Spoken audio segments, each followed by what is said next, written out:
पाकिस्तान के defence minister Khwaja Asif की तरफ से स्टेटमेंट आई है कि अगर हम इलेक्शन में सिक्योरिटी प्रोवाइड करेंगे तो पीछे से इंडिया हम पे अटैक कर देगा। उसके बाद मोदी जी बैठे हैं, मोदी जी कभी बता के थोड़ी थप्पड़ मारते हैं, तो वो करेंगे मोदी जी। जैसे बालाकोट की स्ट्राइक हुई थी, इस दफा उससे ज्यादा बड़ा जो है मुझे यकीन है कि जवाब दिया जाएगा पाकिस्तान को।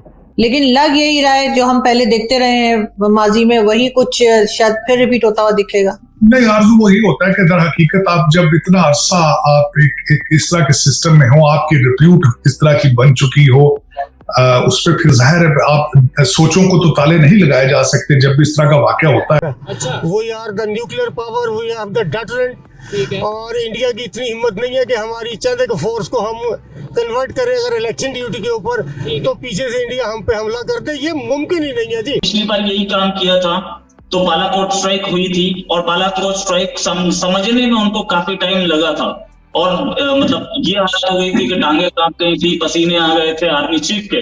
कहीं ऐसा दोबारा भी हो सकता है क्या? ये भूल गए या इनकी मेमोरी शॉर्ट है, क्या है? चाइना को काट के यूएस पहले नंबर पे उनका ट्रेड पार्टनर बन चुका है। मतलब बड़े बड़े कंट्री, यूएस हो, चाइना हो, रशिया हो, उनके साथ ट्रेड कर रहे हैं। इस्लामिक कंट्री उनके साथ ट्रेड कर रहे हैं। हमारे रिलेशन इंटरनेशनल लेवल पर इंडिया के रिलेशन आप कहाँ पे देखते हैं? बस ये बात देखे ना, वो अपनी करप्शन में भी अपने मुल्क की मफाद को पहले रखते हैं। हम करप्शन भी करते हैं और अपने मुल्क की मफाद को अपने पस पुष्ट डालते हैं।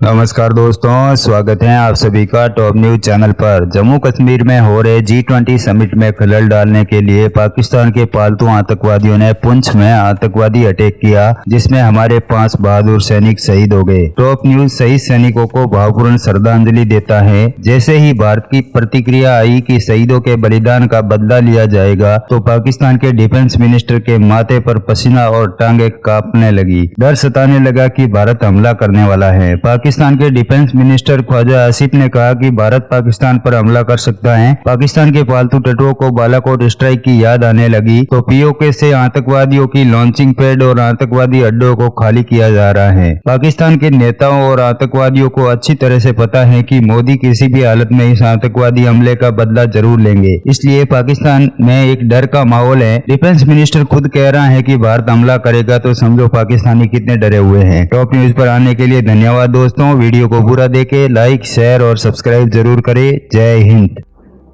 देखिए, इंडिया इस वक्त कैच 22 की सिचुएशन का सामना कर रहा है। अगर इंडिया इस वक्त रिटेलिएट नहीं करता तो पाकिस्तान का और बढ़ेगा हौसला, और वो 24 जो मई है उससे पहले और भी अटैक्स ऑर्गेनाइज करेंगे। अगर भारत जो है वो रिटेलिएट करता है तो वो एक इसको और ज्यादा बड़ा करेगी, और G20 की मीटिंग ओवरशैडो हो जाती है इस न्यूज से कि इंडिया जो है उसने स्ट्राइक की है और इंडिया ने फलां जगह पे जाके जो है वो आतंकवादियों को मारा है inside Pakistani occupied Jammu Kashmir territory. तो ये बड़ा एक डेलिकेट मसला है, इसको बहुत ही नाप तोल के देखना पड़ेगा। इस वक्त हमारी कोशिश यही है कि जिस तरह भी हो सके G20 एक दफा इसका सेशन गुजर जाए। उसके बाद मोदी जी बैठे हैं, मोदी जी कभी बता के थोड़ी थप्पड़ मारते हैं, तो वो करेंगे मोदी जी। जैसे बालाकोट की स्ट्राइक हुई थी, इस दफा उससे ज्यादा बड़ा जो है मुझे यकीन है कि जवाब दिया जाएगा पाकिस्तान को।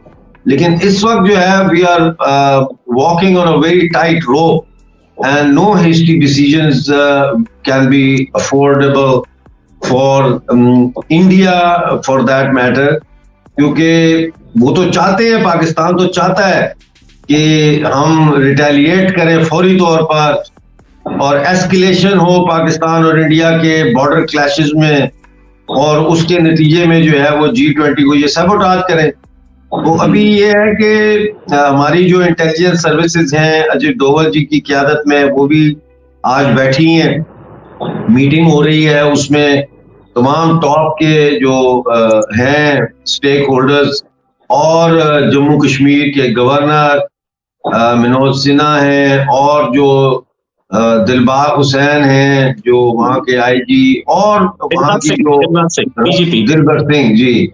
लेकिन लग यही रहा है जो हम पहले देखते रहे हैं माजी में, वही कुछ शायद फिर रिपीट होता हुआ दिखेगा। नहीं आरजू, वही होता है कि दर हकीकत आप जब इतना अरसा आप एक इस तरह के सिस्टम में हो, आपकी रिप्यूट इस तरह की बन चुकी हो, उस पर फिर जाहिर है आप सोचों को तो ताले नहीं लगाए जा सकते। जब भी इस तरह का वाकया होता है फिर सोचें तो उसी साइड पर जाती। लेकिन गलत हुआ, बहुत गलत हुआ, और इसका हल यही है कि एक दूसरे के साथ इंटेलिजेंस शेयरिंग करके जो लोग हैं उनको पकड़ें और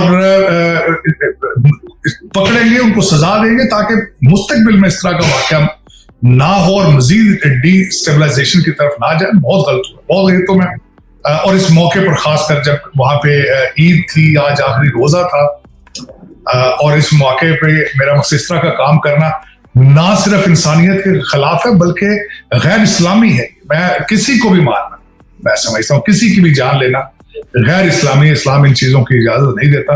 गलत हुआ जो कुछ हुआ, मैं समझता हूँ इसको मैं कंडेम करना चाहूंगा। अफसोस है मुझे कि हुआ है। मैं तो आरजू अगर मुझसे पूछे तो मैं बिल्कुल ही मैं तो जानवर तक किसी को मारने के हक में नहीं हूँ।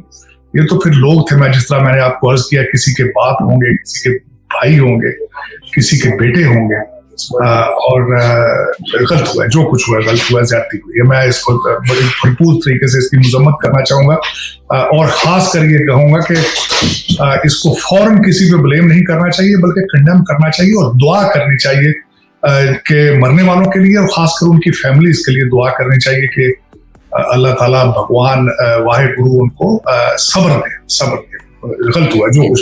लेकिन सर बिलावल भुट्टो जरदारी के जैसे ही फॉरेन ऑफिस की तरफ से बताया गया कि वो जा रहे हैं उस मीटिंग में एससीओ की, उसके फौरन बाद एक ही दिन में हमने ये देखा, कुछ ही घंटों में इस किस्म का हादसा। इत्तेफाक है या आपको लग रहा है कि कुछ रोकने की कोशिश की जा रही है? देखिए, ये कई ऐसी कुव्वतें मौजूद होंगी आरजू जो ये नहीं चाहती कि दोनों ममालिक जो है वो करीब आए। अल्टीमेटली ये बड़े अरसे बाद हो रहा था, हालांकि ये बिलावल भुट्टो साहब का जाना बड़ा एक मेरे ख्याल में पॉजिटिव एक चीज थी। मैं तो बड़ा इस चीज पे पूरी उम्मीद था कि बड़ा अच्छा स्टेप लिया जा रहा है, लेकिन मेरे ख्याल में कुछ ऐसे पार्टियां ऐसी मौजूद हैं जो नहीं चाहते कि दोनों ममालिक जो हैं उनके दरमियान कोई अच्छे रवाबत हो। ये बिल्कुल आपका इशारा ठीक है आरजू इस तरफ, लेकिन यही है कि उनको जब तक आप जॉइंटली मिलके उस तीसरी ताकत जो इनको इकट्ठा नहीं देखना चाहती, उसके खिलाफ जब तक ये नहीं करेंगे ये चीजें सॉल्व नहीं होंगी। Nuclear power we have the deterrent, और इंडिया की इतनी हिम्मत नहीं है कि हमारी चंद एक फोर्स को हम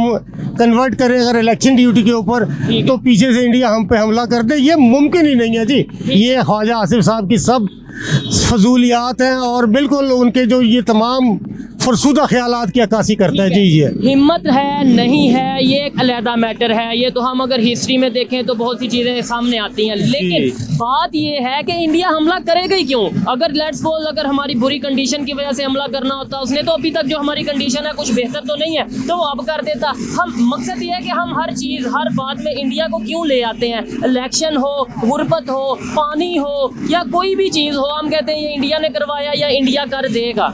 ऐसा क्यों? ऐसे नफरतें नहीं बढ़ती?